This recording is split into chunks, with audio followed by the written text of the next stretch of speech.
더불어민주당이 지금 아주 뒤숭숭합니다.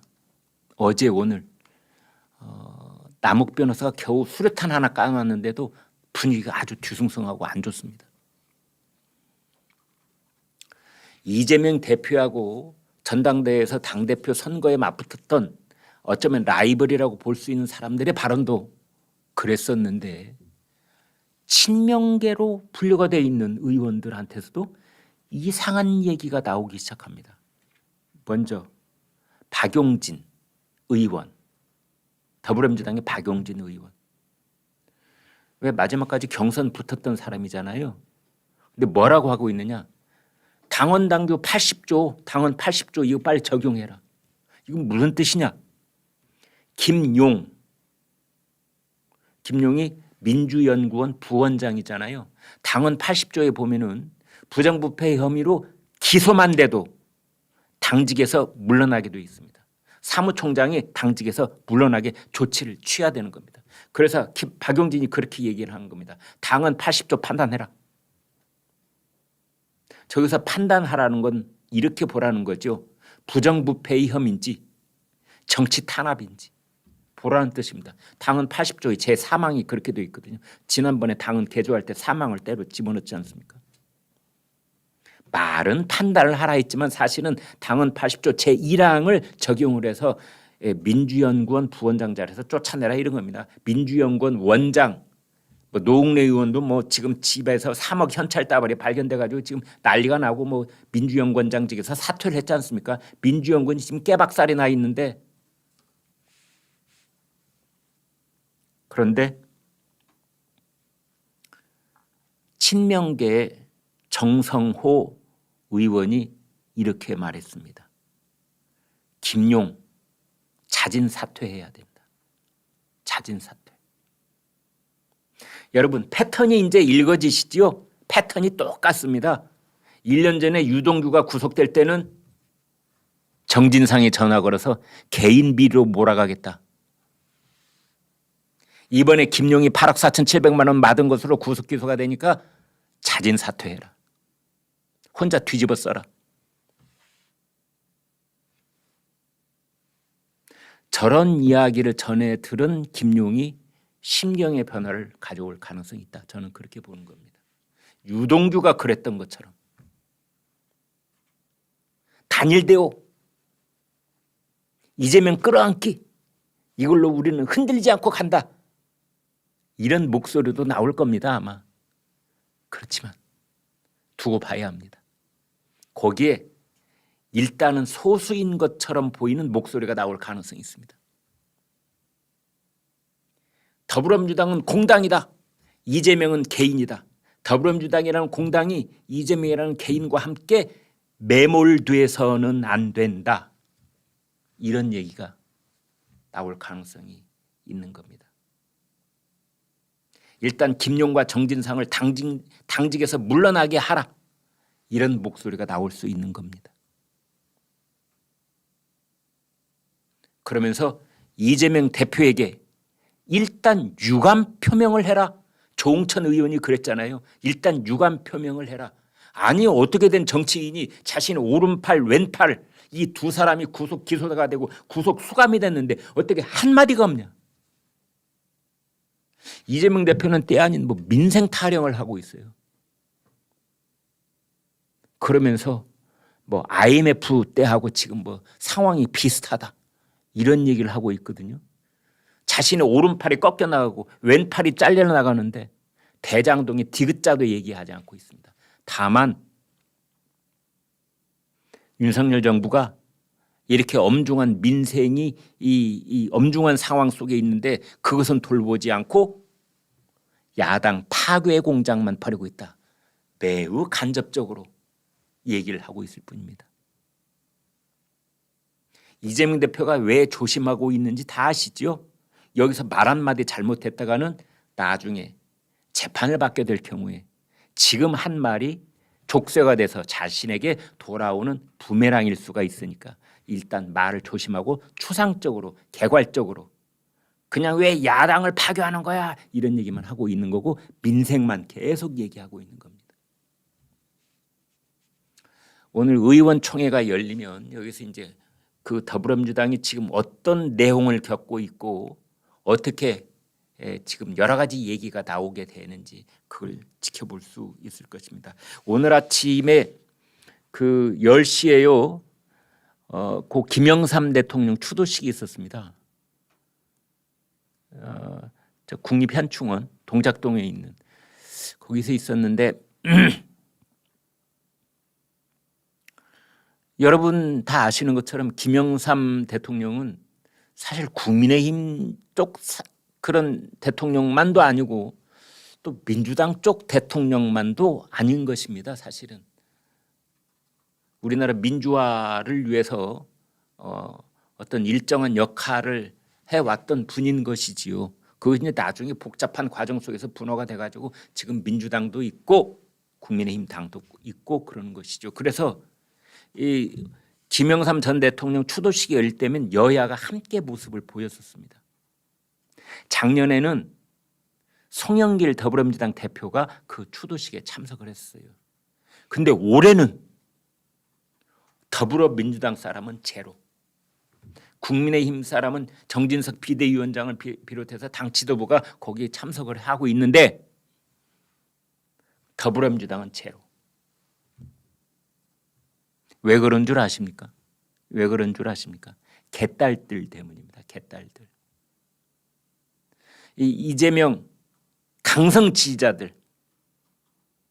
왜 지난번에 엊그제 국회에서 여당과 야당이 축구샵 했다는 그 기사 여러분 보신 적 있지요? 그래서 이제 그 야당 더불어민주당 의원 중에서도 그래 우리가 어떤 숨통은 터야지.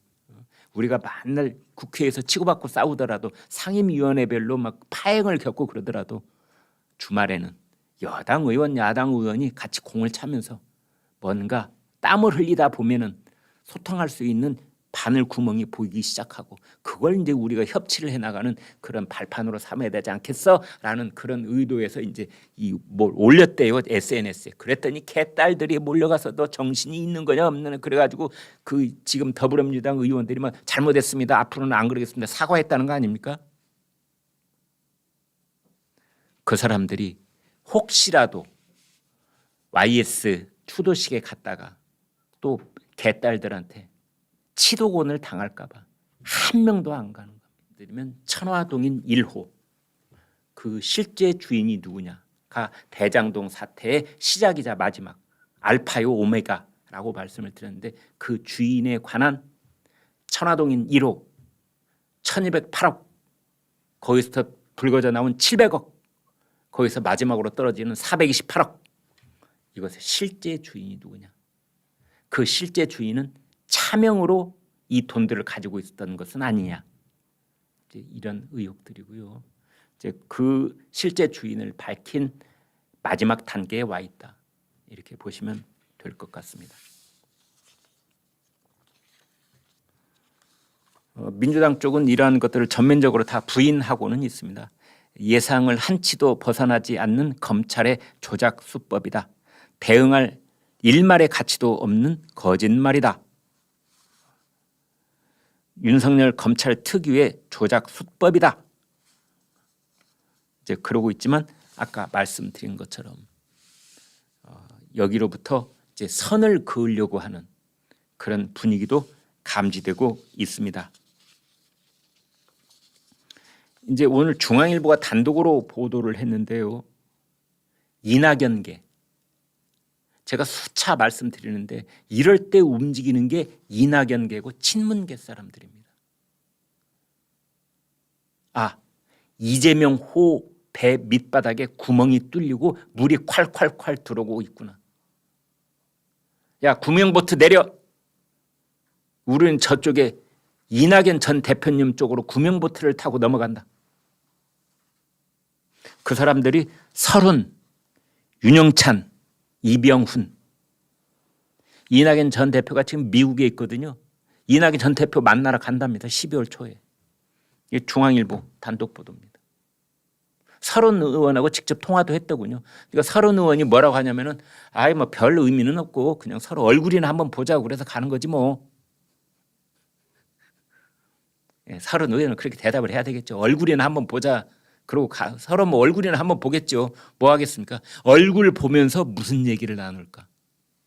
얼굴 보면서 무슨 이야기? 서른하고 윤영찬하고 이병훈 이런 사람들이 죽은 이제 돌아오실 때가 무르익은 것 같습니다. 결론적으로는 그런 얘기 아닐까요? 이제 돌아올 때가 됐다. 지금 제목에 첫눈파, 봄꽃파 이렇게 얘기를 했는데요. 이제 여기에서는 이재명 그 배가 이재명 보트가 12월 달에 물에 가라앉을 것이다. 이게 첫눈파입니다. 첫눈이 대개 언제 옵니까? 12월 초에 오죠. 올해 첫눈은 언제 올라나? 안동역에서 첫눈 오는 날 만나기로 한 그 사람. 눈은 무릎까지 쌓이는데 온다는 것인지 안 오는 것인지 못 오는 것인지 오지 않는 사람아. 첫눈이 올 때 이재명은 끝이다. 이게 첫눈파입니다. 봄꽃파는 아니야. 그래도 살려고 몸부림을 치면서 아마 내년 봄에 봄꽃이 필 때 매화가 제일 먼저 피죠. 매화. 동백이 필 때 하려나? 벚꽃보다는 빨리 피겠지. 매화가 언제쯤 펴요? 한 2, 3월에 피나요? 이제 저런 의견들이 지금 민주당에는 혼재되어 있다. 이렇게 말씀을 드릴 수가 있겠습니다. 제가 늘 드리는 말씀이 이렇습니다. 조선일보 신문, 종이신문 한 번씩 구독을 하시면 제가 장담할 수 있습니다. 장담하실 수 있습니다. 부자 되십니다. 행복해지십니다. 그리고 무엇보다도 팩트 중심의 인포메이션을 가질 수 있게 되십니다. 저희 조선일보 제가 지금 논설위원인데요. 저보다 지금 선배님들도 많이 계십니다. 근데 제가 이제 위로 치면은 한 1%, 2% 안에 드는데요. 횟수로 치니까 37년, 38년 이 조선일보의 기자로 논설위원으로 일하고 있습니다. 근데 다른 건 다 몰라라. 저희가 어떻게 신문을 만드는가는 여러분께 제 얼굴과 이름을 걸고 분명하게 말씀드릴 수가 있습니다. 300명쯤 되는 기자들이 어떻게 보면 제 입으로 이렇게 말씀드려서 민망합니다만 우리 사회에서 꽤 엘리트 쪽에 속한다는 그 젊은 시절부터 정말 24시간 혼신을 다해서 취재하고 문장을 가다듬고 균형을 잡으려고 애를 쓰고 불편부당하려고 하고 그렇게 해서 만들어서 새벽 5시에 여러분 집 앞에 갖다 배달하는 신문이 조선일보입니다. 조선일보가 머릿속에 가지고 있는 건 단 하나밖에 없습니다. 팩트가 신성한 것이다. 팩트가 신성한 것이다. 여러분 조선닷컴 이렇게 보면은 맨 첫 화면에 팩트 퍼스트. 팩트가 첫째다. 보수파냐 진보파냐 대통령이냐 뭐 야당이냐 누구냐 윤석열이냐 이재명이냐 이게 우리의 퍼스트가 아닌 겁니다. 팩트. 팩트에 목숨을 건다. 팩트는 신성하다. 팩트는 하나님이다. 팩트는 부처님이다. 그 손톱만한 팩트 하나를 얻기 위해서 저 우리 신참 기자들은 몇 밤을 새우기도 합니다.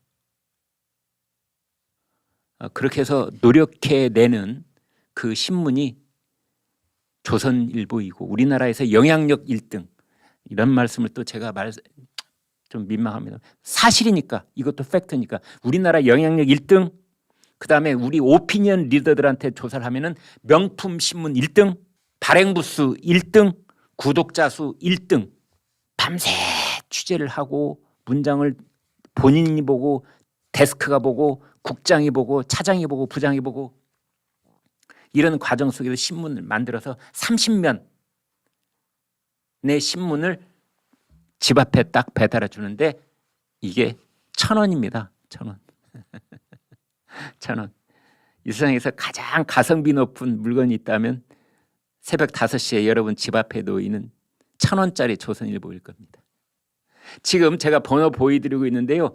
1577-8585 입에도 딱 올라붙습니다. 1577-8585 일로 전화를 거셔서 구독 신청을 하신 다음에 조선일보 유튜브 김광일 쇼 보고 구독하게 됐다 이렇게 해주시면 저희 11시 쇼 이 제작진들이 큰 칭찬을 받을 수가 있습니다. 네, 여러분 부탁드리겠습니다.